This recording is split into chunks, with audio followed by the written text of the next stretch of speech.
My name is Lucas, and what I am about to share with you is not easy to say. For years, I lived with absolute certainty in my faith. I dedicated my life to the church, guiding people in their spiritual journey, comforting those in their final moments, and preaching about the eternal peace that awaited us after death. I believed that when my time came, I would embrace that peace, surrounded by divine light and the certainty of salvation. But when that moment arrived, what I experienced was nothing like what I had preached for so many years. The transition between life and death shattered everything I thought I knew. I was not met with warmth, nor with angels, nor with the sense of serenity I had always envisioned. Instead, I found myself in a void so vast and consuming that it defied all logic, a space where time and matter no longer existed. I do not share this story to provoke fear, nor to challenge faith itself, but to open your eyes to a truth that I was blind to for so long. The reality I encountered was beyond my comprehension, yet it was as real as the air I now breathe again. It forced me to question everything, my beliefs, my teachings, and my own relationship with the very God I had devoted my life to. I will take you through every moment, every thought, and every revelation that unfolded before me. You will see what I saw, feel what I felt, and perhaps by the end of this testimony you will understand why I was sent back. There are things that must be known, truths that have been overlooked, and choices that each of us must make before it is too late. This is not just my story, it is a wake-up call. If you think you know what lies beyond death, if you believe that rituals and traditions alone will save you, then I ask you to listen carefully. Because what I encountered after my final breath was something I never expected, and it changed everything. Lying in that hospital bed, I could feel the weight of my body weakening. Every breath was a struggle, every heartbeat a fading whisper. My family surrounded me, their hands gripping mine, their whispered prayers filling the room. I had seen this scene countless times before. Others at the edge of life, waiting for their final moment. I had comforted them, assured them that beyond this world lay eternal peace. But now, as my own moment approached, a strange unease crept into my soul. It wasn't fear of death itself. I had long accepted that my time was near. But something deeper, something unspoken, gnawed at my heart. The room was dimly lit, the beeping of the monitors slowing, merging with the hushed sobs of my loved ones. My body was failing, but my mind remained sharp. I silently recited the prayers I had known since childhood, expecting to feel that divine embrace, the warmth of God's presence guiding me home. Yet, instead of comfort, I felt an unfamiliar hollowness. It was as if something vital was missing, something I had overlooked my entire life. My mind raced through memories of my years in the church, of sermons preached, of confessions heard, of the countless hours spent teaching others about faith. But as I reflected, a realization settled over me like a cold shadow. I had never truly questioned whether I knew God or merely knew of Him. My breathing grew shallower, and the voices around me blurred into a distant hum. The veil between this world and the next was thinning, and I could feel myself slipping away. A rush of emotions overtook me. Peace, sadness, longing, but also a lingering uncertainty. Was I truly prepared? Had my faith been real? Or had I simply followed traditions, mistaking obedience for relationship? These thoughts clashed within me as the darkness closed in, and I could no longer fight against the inevitable. Then, the moment arrived. The world around me dissolved into silence. There was no more pain, no more struggling lungs, no more beating heart. I expected light. I expected angels. I expected the overwhelming peace I had so often described to those seeking comfort. But instead, there was only nothing. A vast, infinite void swallowed me whole, stretching beyond my comprehension. No warmth, no presence, just an emptiness so profound that it seemed to erase my very existence. I tried to move, to speak, to reach out, but there was nothing to reach for. I was floating in this formless abyss, weightless, thoughtless, yet still aware. There was no time, no sense of past or future, only an unending present. At first, I believed this was some kind of transition, a temporary passage before reaching heaven. But as the void stretched endlessly before me, a chilling thought took hold. What if this was all there was? And then, I was not alone. At first, it was just a sensation, a shift in the air, though there was no air at all. A presence loomed just beyond my perception. Something watching. Something waiting. Shadows flickered at the edges of the nothingness, indistinct yet undeniable. I strained to focus to understand what was happening, but the more I tried, the heavier the emptiness became. The presence was growing stronger, and with it, an unsettling truth settled deep in my soul. I had always believed that death would bring immediate clarity, that I would know without a doubt where I stood with God. But in this vast, unfeeling void, I felt nothing of Him. And for the first time in my life, the possibility struck me with unbearable force. Had I lived my entire life believing I was ready, only to find that I was not? I drifted in the void, consumed by silence. There was no time here, no sensation of movement or stillness, no reference points to grasp. My mind searched desperately for something, anything to hold on to, but there was nothing. I had never imagined death like this. I had spoken of heaven, of peace, of divine embrace, yet all I encountered was emptiness. Had I been wrong? Had my years of devotion been in vain? These thoughts pressed against my consciousness like an unbearable weight. My soul, stripped of the illusions I had clung to, was exposed to a reality I could not understand. Then, something shifted. The silence remained unbroken, but a presence emerged from the nothingness. It was subtle at first, an unseen force pressing against the edges of my awareness. It carried no warmth, no comfort, only a deep, suffocating gravity. I was not alone, but whatever had joined me in this abyss was not of God. A faint mist began to swirl around me, its movement slow and deliberate, as though it had always been there, waiting. My instincts screamed for me to run, to hide, but I had no body, no ground beneath me, no voice to cry out. I was utterly powerless. Shapes flickered in the mist, indistinct at first, shifting like shadows against a wall. But as I focused, they became clearer. Figures, dark and elongated, standing motionless in the void. They did not move toward me, yet I could feel them drawing closer. My mind reeled in panic. Who were they? Were they lost souls, trapped as I was? Or were they something far worse? I had spent a lifetime preaching about heaven and hell, about judgment and redemption, but I had never truly considered what awaited those who stood on the precipice, uncertain, unprepared. Then came the voices. They did not speak aloud, yet I heard them within me. Whispered words, layered upon one another, growing louder, more insistent. Accusations, declarations of failure. They spoke of my life, of my ministry, of the countless sermons I had given, and they asked a question I could not answer. Did you truly know Him? It was not curiosity, but condemnation, a voice that knew the answer before I could even form the thought. My soul trembled under the weight of the realization. I had spent decades studying scripture, leading others, following tradition, but had I ever truly known the one I claimed to serve? Desperation took hold of me. I had to escape, had to break free from this torment. I called out to God, pleading for deliverance, but no sound emerged. My prayers, once so confident, now died before they could even take shape. The mist thickened, the figures loomed closer, and the whispers became deafening. For the first time, true terror gripped my being. If this was death, if this was what awaited me, then everything I had believed was a lie. My faith had been an illusion, my teachings empty words. And then, just as the darkness threatened to consume me, something changed. A light, faint at first, like the first glow of dawn, pierced through the void. It was not warm nor comforting, yet it carried a presence more powerful than anything I had ever known. The whispers recoiled, the figures hesitated. The mist trembled, as if bound by an unseen force. And in that moment, for the first time since crossing into death, I felt something beyond the suffocating emptiness.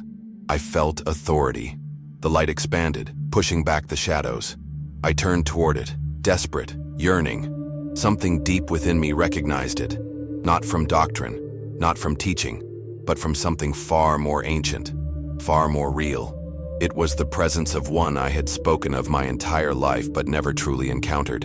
And as I fell to my knees, my soul stripped bare before Him, I heard His voice, not condemning, not accusing, but asking the single most piercing question of my existence.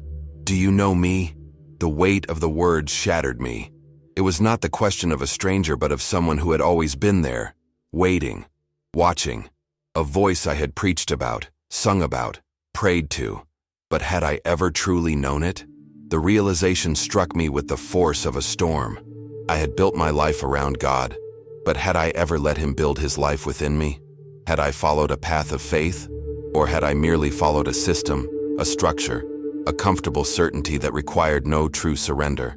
I wanted to answer. I wanted to proclaim my devotion, to say that I had always belonged to Him. But as I opened my mouth, nothing came. Not because I had forgotten, but because the truth was undeniable. I had known about Him, but I had never known Him. And now, standing in the presence of the one I had claimed to serve, I understood that knowing about Him was never enough. The light before me did not waver, did not fade. It remained, steady and resolute, waiting for my answer. But how could I speak a lie before the one who knew all things? My soul burned with the weight of the revelation. I had spent a lifetime inside the walls of faith, yet I had never stepped beyond them to find Him. And now, at the edge of eternity, that single truth unraveled everything I had ever believed. I collapsed under the weight of His presence. It was not something I could resist, nor did I want to. My soul, stripped of pride and pretense, lay bare before Him. The light did not waver, nor did it demand. It simply remained, unshaken, waiting for an answer I could not give. I had spent my entire life believing I knew Him, that my devotion was enough, that my works would be counted in my favor. But in this moment, none of it mattered. Titles, sermons, rituals, all of it crumbled before the only thing that ever truly mattered. Did I know Him? I wanted to say yes. I wanted to declare my faith, to proclaim my love for God as I had done so many times before. But the weight of honesty was too great. Every memory of my ministry, every moment of my service, flashed before me, not as proof of my devotion, but as a mirror exposing my blindness. I had spoken of Him, but I had never truly spoken to Him. I had led others toward Him, yet I had never fully surrendered myself. My heart pounded with the revelation. The truth was undeniable. I had mistaken knowledge for intimacy, obedience for relationship. Tears, if I could still cry in this state, would have poured from my soul. I had lived a life of faith, yet had never truly known the one I had claimed to follow. I had preached His words, yet I had never truly listened to His voice. I had taught others how to seek Him, yet I had never sought Him with all my heart. My mind, my discipline, my dedication to the church, all had been placed before Him, but I had never given Him what He desired most, me. The weight of my failure was unbearable. If I had spent my life serving Him yet had never truly known Him, then what hope was left for me? What happened to those who believed they were right, only to find out, too late, that they had never truly belonged to Him? My spirit trembled at the thought. Was this my judgment? Had I been given this moment to see the truth only to be cast away? The agony of uncertainty consumed me. I had taught about heaven my whole life, but now, standing before the one who held eternity in His hands, I realized that I had never been certain of where I truly stood. Yet, He did not turn away. He did not condemn. His presence remained, unwavering, waiting. That single moment stretched into eternity, and in it, I understood something I had never grasped before. He was not asking for a record of my deeds. He was not weighing my worth on a scale of righteousness. He was asking for me, the real me, not the preacher, not the priest, not the teacher of doctrine. He was asking if I knew Him, if my heart had ever truly belonged to Him, if I had ever loved Him not for what He could give but for who He was. The answer burned within me. I wanted to cry out, to repent, to plead for another chance. But before I could speak, everything shifted. The light remained, but the world around me twisted. The void that had once held me captive now stretched into something else, something I could barely comprehend. Visions flashed before me, rapid and unrelenting. I saw the world I had left behind, but it was not as I had known it. It was a world veiled in deception, covered in a darkness that no one seemed to recognize. People walked through their lives unaware, consumed by distractions, by routines, by comforts that lulled them into complacency. And then, I saw the church. It was not as I had believed it to be. There were grand buildings filled with worshipers, voices raised in song, hands lifted in praise. Yet something was missing. The presence I now felt, the overwhelming reality of him, was absent.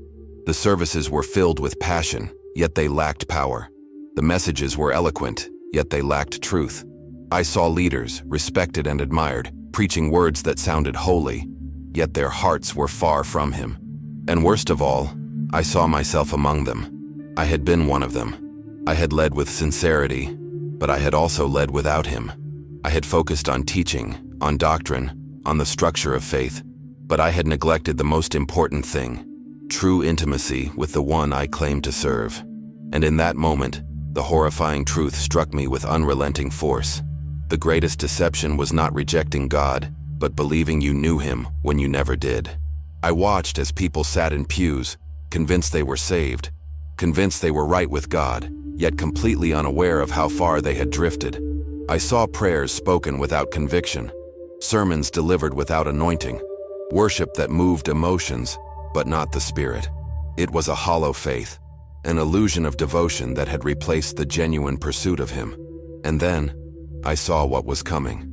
The future unfolded before me, and it was more terrifying than the void I had been lost in. A time was approaching, a time of separation, a time of refining. The churches that had abandoned truth for comfort would be shaken. The leaders who had pursued fame over faithfulness would be exposed, and those who had merely followed religion without knowing him would be left vulnerable. The days ahead would not be easy. Trials, persecution, and deception would increase, and only those who truly knew him would endure. I trembled at the sight. How many would be caught unaware? How many believed they were safe, yet had never truly known him? The weight of responsibility crushed me. I had been one of them, blind to the very thing I had spent my life teaching others to seek. And yet, despite my failure, despite my ignorance, he had given me this chance to see, to understand, to choose. The vision faded, and I was once again before him. The light still shone, still burned with a holiness I could barely stand. And again the question came, not spoken, but pressed into the deepest part of my soul. Do you know me? And for the first time, I understood that the answer to that question would determine everything. The weight of his question lingered in the very essence of my being. I was stripped bare, unable to hide behind titles, knowledge, or works. There was no doctrine to recite, no argument to present, no ritual to perform. Only truth remained. And the truth was this: I had spent a lifetime preaching about him, yet I had never truly known him. The realization crushed me, more devastating than any punishment I could have imagined. I had believed I was walking in his light, yet now, in his presence, I saw how distant I had been.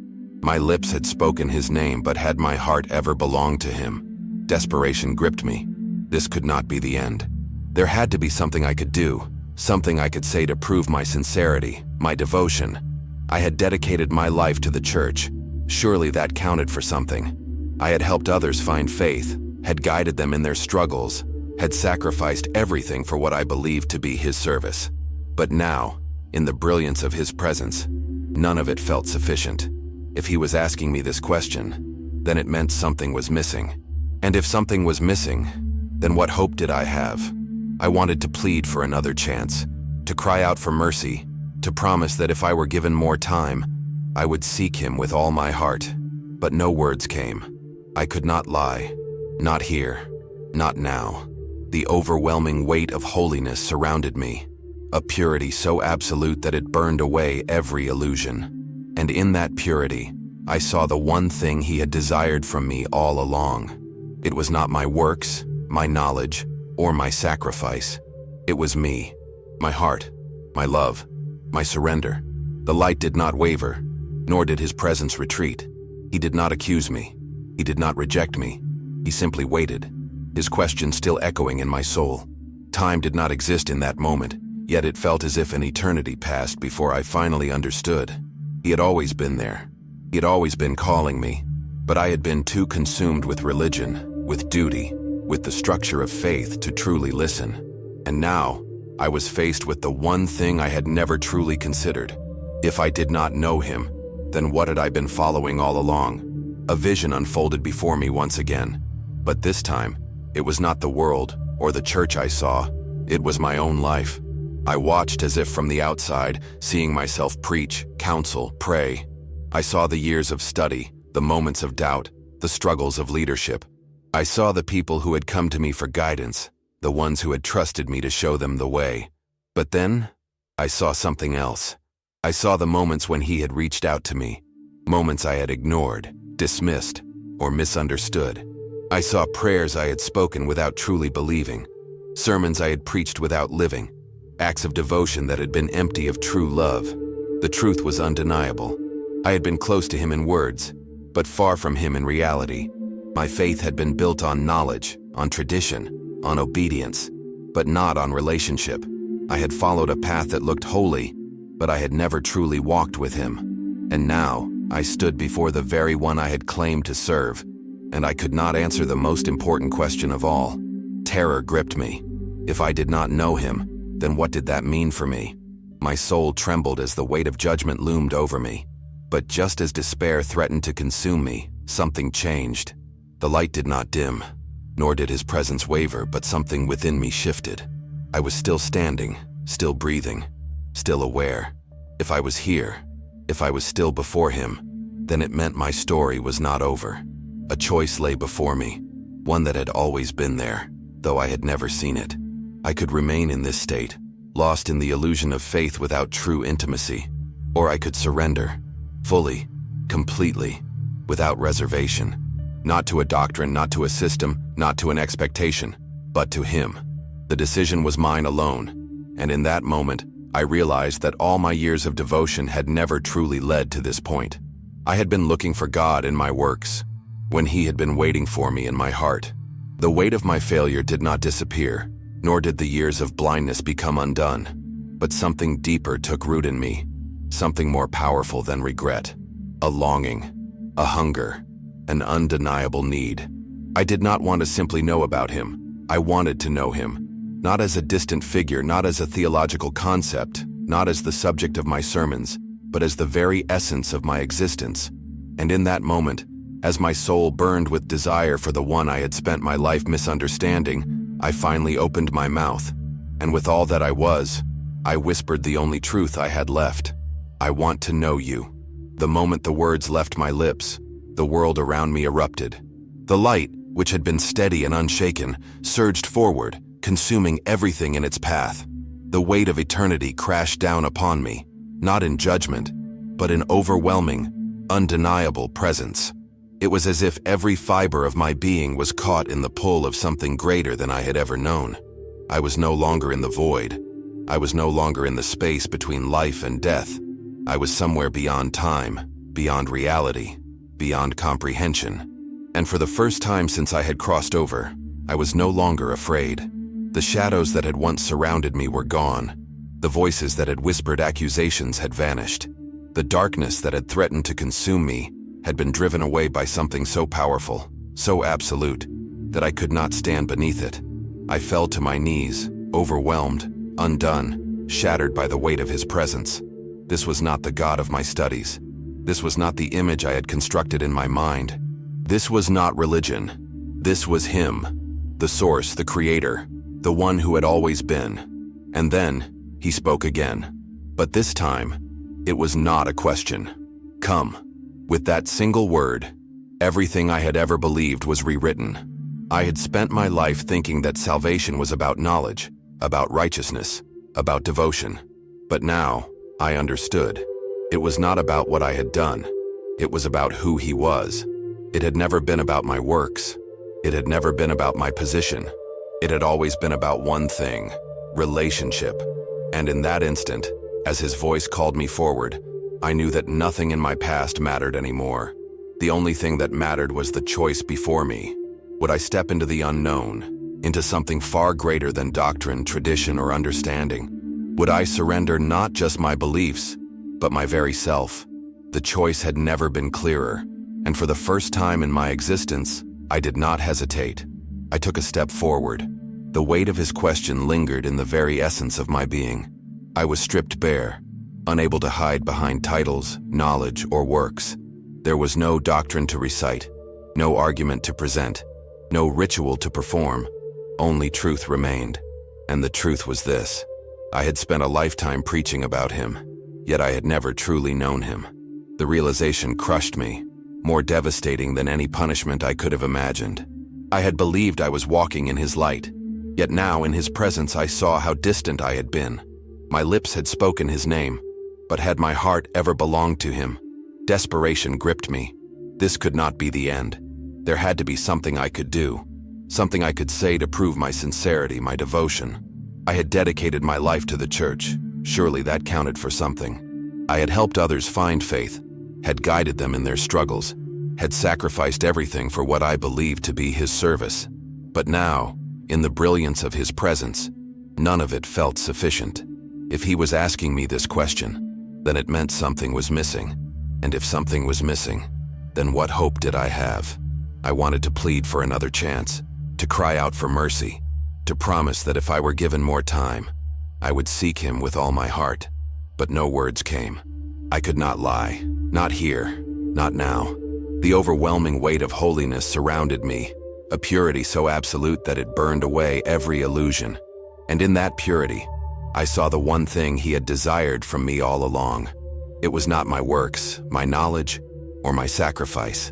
It was me, my heart, my love, my surrender. The light did not waver, nor did his presence retreat. He did not accuse me. He did not reject me. He simply waited, his question still echoing in my soul. Time did not exist in that moment, yet it felt as if an eternity passed before I finally understood. He had always been there. He had always been calling me, but I had been too consumed with religion, with duty, with the structure of faith, to truly listen. And now, I was faced with the one thing I had never truly considered. If I did not know him, then what had I been following all along? A vision unfolded before me once again. But this time, it was not the world or the church I saw. It was my own life. I watched as if from the outside, seeing myself preach, counsel, pray. I saw the years of study, the moments of doubt, the struggles of leadership. I saw the people who had come to me for guidance, the ones who had trusted me to show them the way. But then, I saw something else. I saw the moments when he had reached out to me, moments I had ignored, dismissed, or misunderstood. I saw prayers I had spoken without truly believing, sermons I had preached without living, acts of devotion that had been empty of true love. The truth was undeniable. I had been close to him in words, but far from him in reality. My faith had been built on knowledge, on tradition, on obedience, but not on relationship. I had followed a path that looked holy, but I had never truly walked with him. And now, I stood before the very one I had claimed to serve, and I could not answer the most important question of all. The terror of realization gripped me like an iron fist. I had spent my life believing I was safe, believing I had done enough. But now, stripped of every illusion, I saw my faith for what it truly was. A shadow of what it should have been. A structure without a foundation. A devotion without intimacy. I had walked in the light of tradition but had never stepped into the fire of true surrender. And in that moment, with his presence before me, I knew I had been lost all along. I tried to recall every moment of my past where I had spoken of him, where I had taught about his love, where I had led others to believe they were walking the right path. Had I deceived them? Had I led them astray? No. The words I had spoken were not lies, but they had been incomplete. I had taught them about him, but I had never shown them how to truly know him, because I had never known myself. A weight unlike anything I had ever felt pressed down upon me. If I had failed, then what of those who had trusted me? What of those who had built their faith on my words, who had followed my teachings?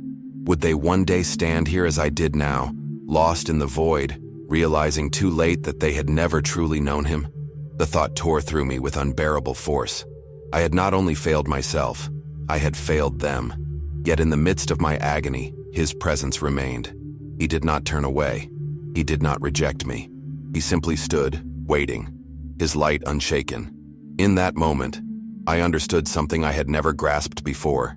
He was not asking me this question to condemn me. He was not revealing my failure to cast me aside.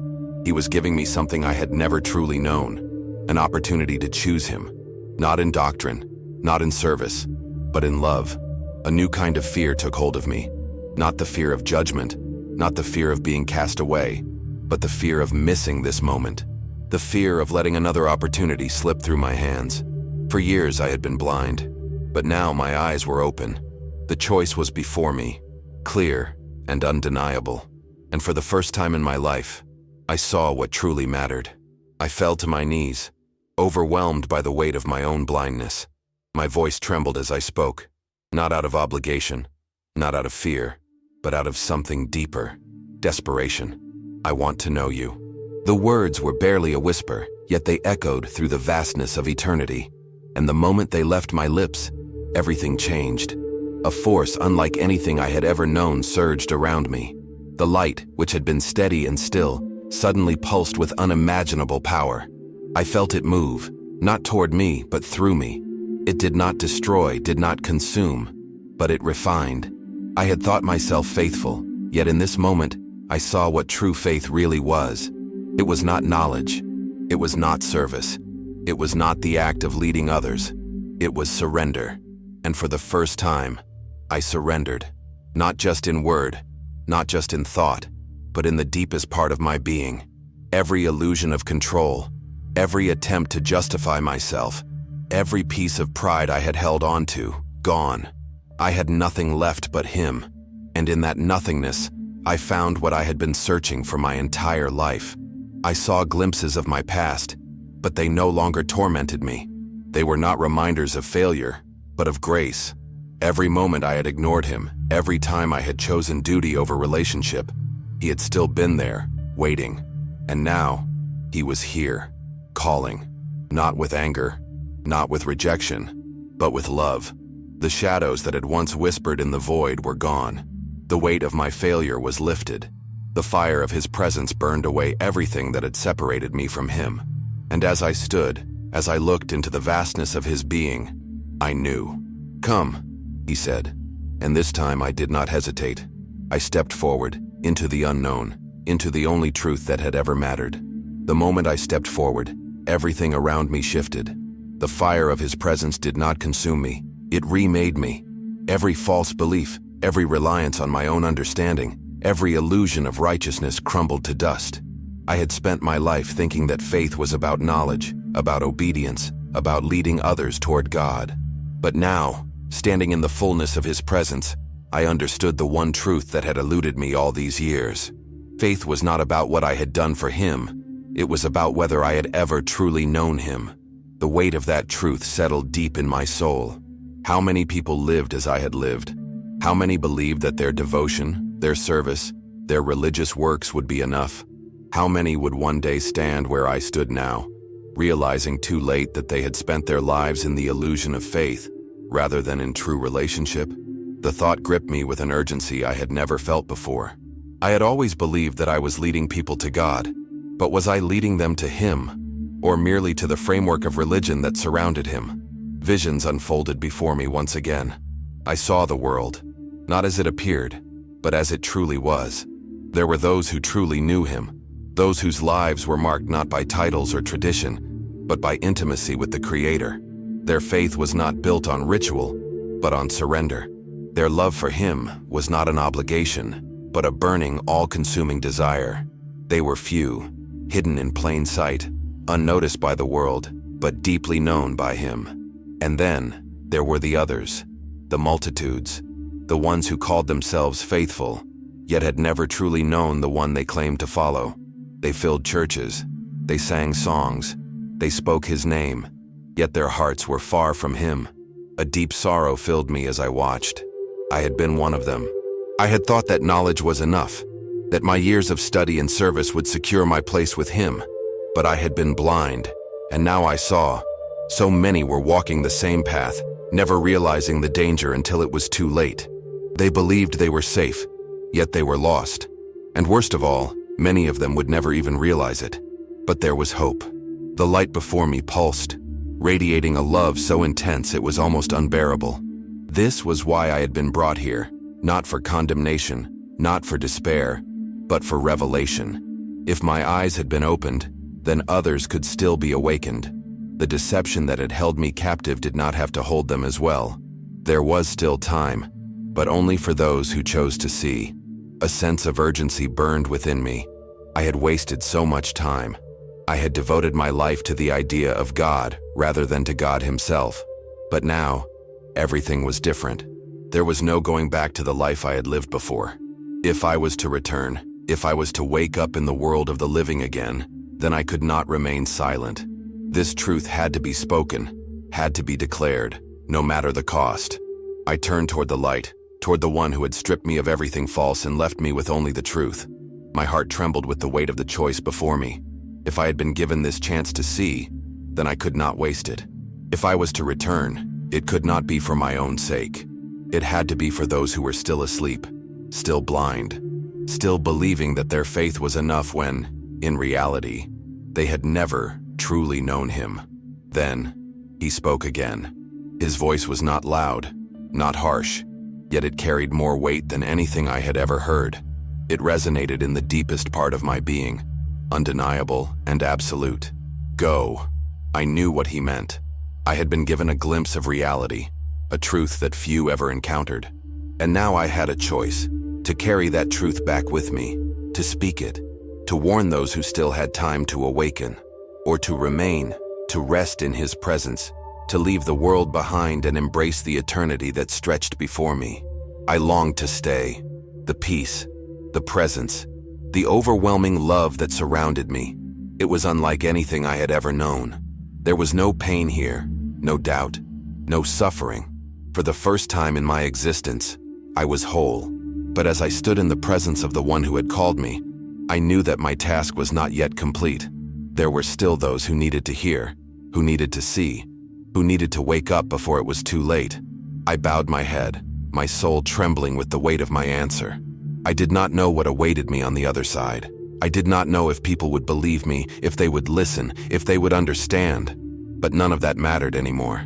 My life was no longer my own. Yes, I whispered.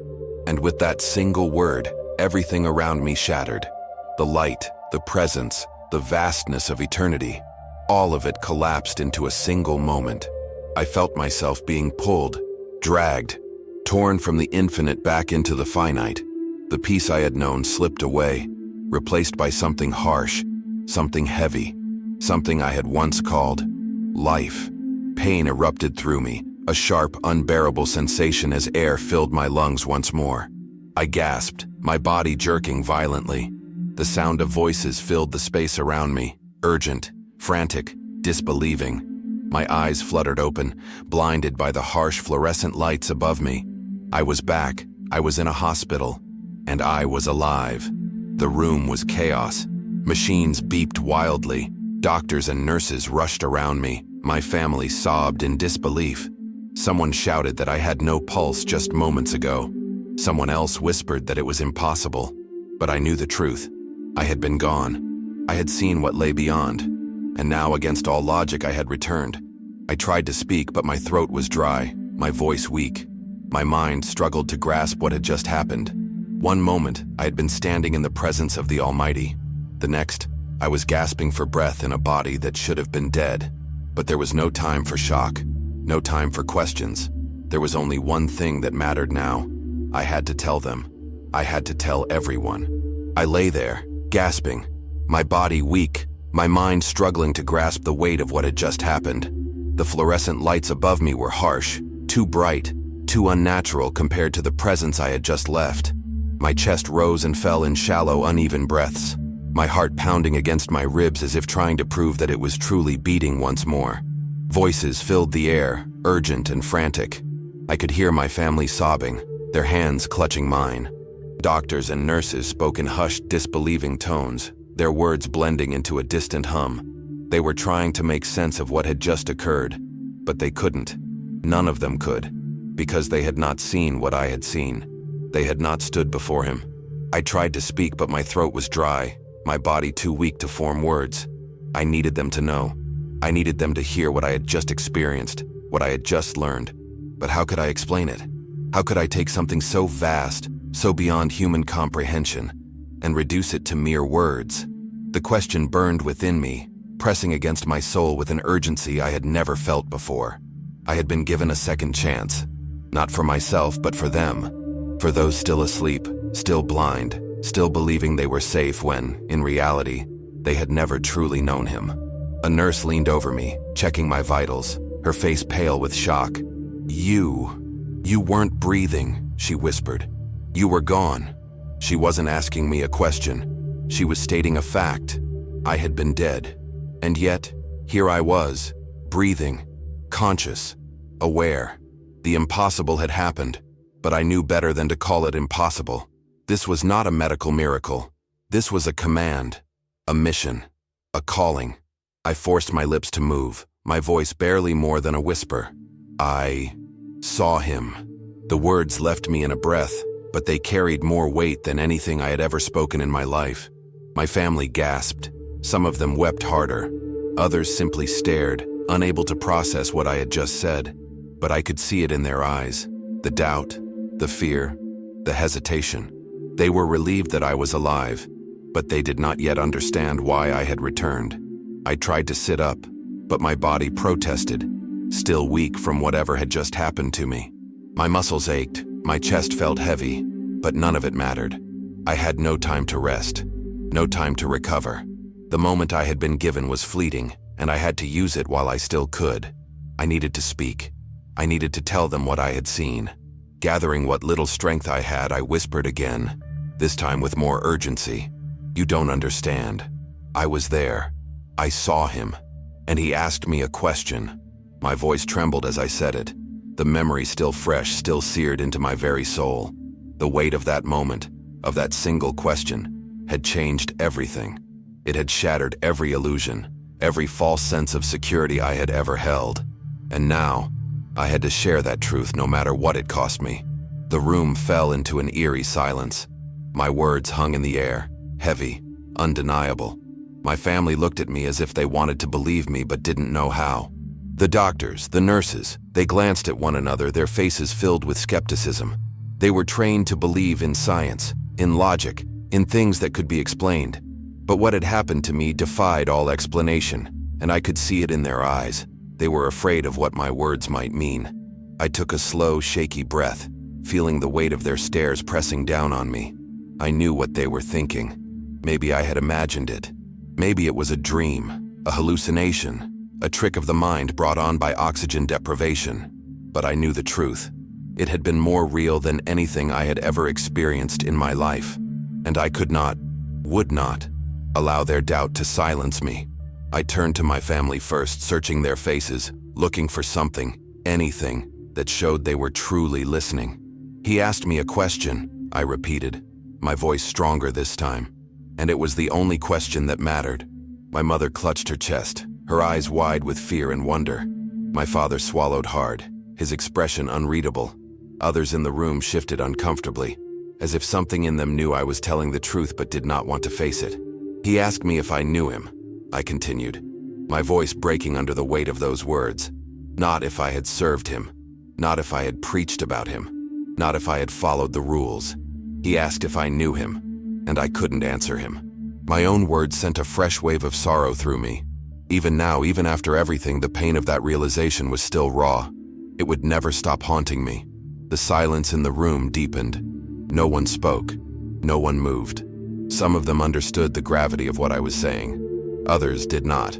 But I had to keep speaking. Whether they believed me or not, whether they accepted it or not, I had been sent back for this moment. I had been given this chance to speak truth, and I would not waste it. "He wasn't asking me about my title," I said, my voice filled with urgency. "He wasn't asking me about my knowledge of Scripture. He wasn't asking me about the thousands of prayers I had recited. He was asking me if I had ever truly known him, and I hadn't. I had spent my life serving the idea of him, but I had never sought him for who he really was." I paused, letting my words settle. My family still looked at me with a mixture of awe and disbelief, but deep down, I could see it. The question was taking root in their hearts.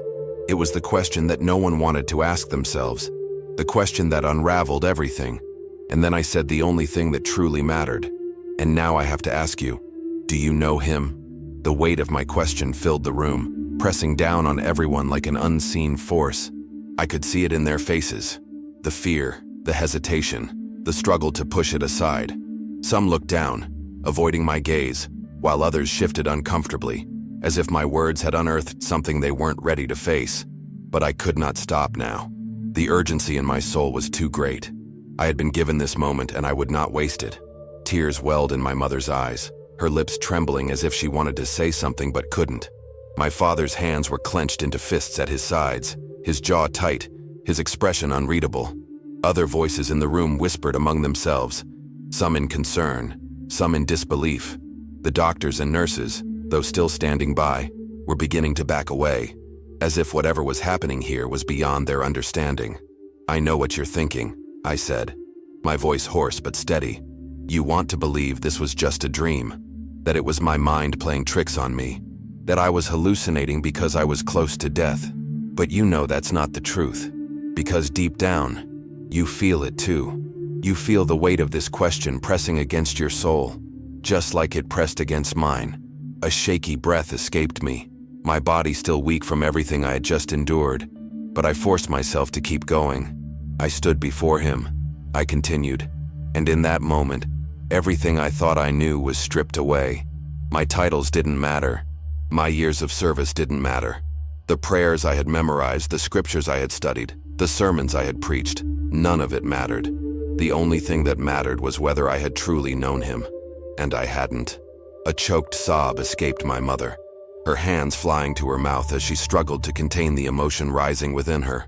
My father took a slow step backward, shaking his head as if trying to push the words away.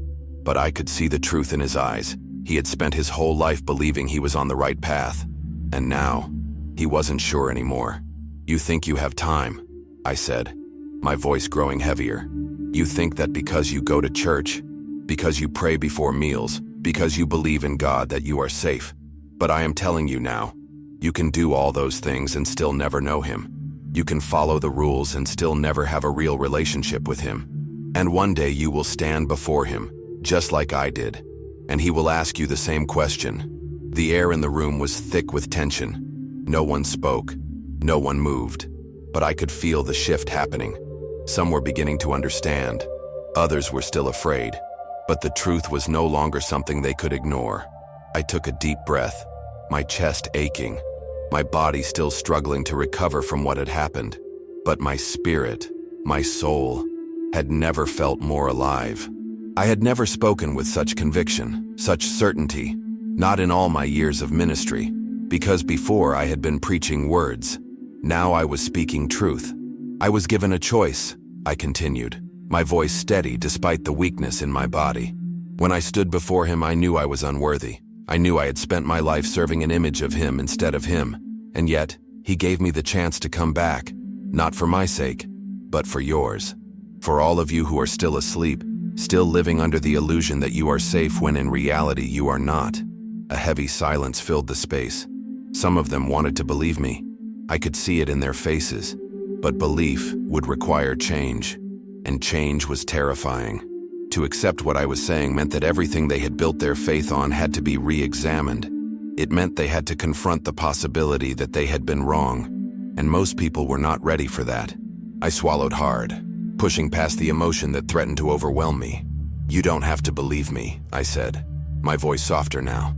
"But you must ask yourself the question, because one day you will stand before him, and in that moment, you won't be able to hide behind excuses. You won't be able to say, 'I didn't know,' because now you do." I looked around the room, my gaze settling on each person individually. "Do you know him?" I asked again, my words almost a whisper. "Not in theory, not in tradition, but in truth? Because if you don't, then you are not ready, and time is not guaranteed to you." The weight of my words settled on their hearts like a storm cloud on the horizon. No one spoke. No one dared to move. I could see it now, the battle raging inside them, the war between what they had always believed and what they knew in their spirits to be true. It was the same battle I had fought, the same blindness I had lived in, the same terrifying realization I had been forced to face. One by one, their expressions changed, some with sorrow, some with fear, some with anger, because the truth was not comfortable. It was not easy, and it demanded something from them. The doctor who had been watching the monitor stepped forward hesitantly. "You were gone," he said, his voice barely above a whisper. Medically, you should not be here, but you are. His gaze locked onto mine, something unspoken passing between us. What you saw, you believe it was real? I met his eyes, unflinching. It was more real than this moment, more real than anything I've ever known. His face paled. He turned away, shaking his head, as if trying to make sense of it all. But I knew the truth. He had already felt it. He had already seen enough to know that what I was saying could not be ignored, and neither could they. The weight of my mission settled fully upon me. I had been sent back, not to live as I had before, but to speak, to awaken those who were still blind. And I knew now that this would not be easy. Some would listen, some would reject it, some would even hate me for it, but none of that mattered. What mattered was the truth. I had seen what lay beyond death. I had stood before the one who held eternity in his hands. And now, I had been given the chance to warn others before it was too late. I would not waste it. A deep silence filled the room, stretching into what felt like eternity. No one knew what to say. No one dared to break the weight of the moment. But I could see it. The war in their eyes. The struggle between belief and fear. Some of them wanted to push my words away, to dismiss them as delirium or the product of a dying mind. But the truth had already taken root. They had heard it. They had felt it. And now, it would never leave them. I had been given a second chance, but I knew most people would not be. Some would die believing they were safe, only to discover, too late, that they had never truly known him. That thought gripped my soul with an urgency I could not contain. I had to speak louder. I had to reach more, because this wasn't just about me. It was about everyone who still had breath in their lungs, but had yet to see the truth. You think you have time, I said, my voice raw with emotion. But I am telling you, you don't.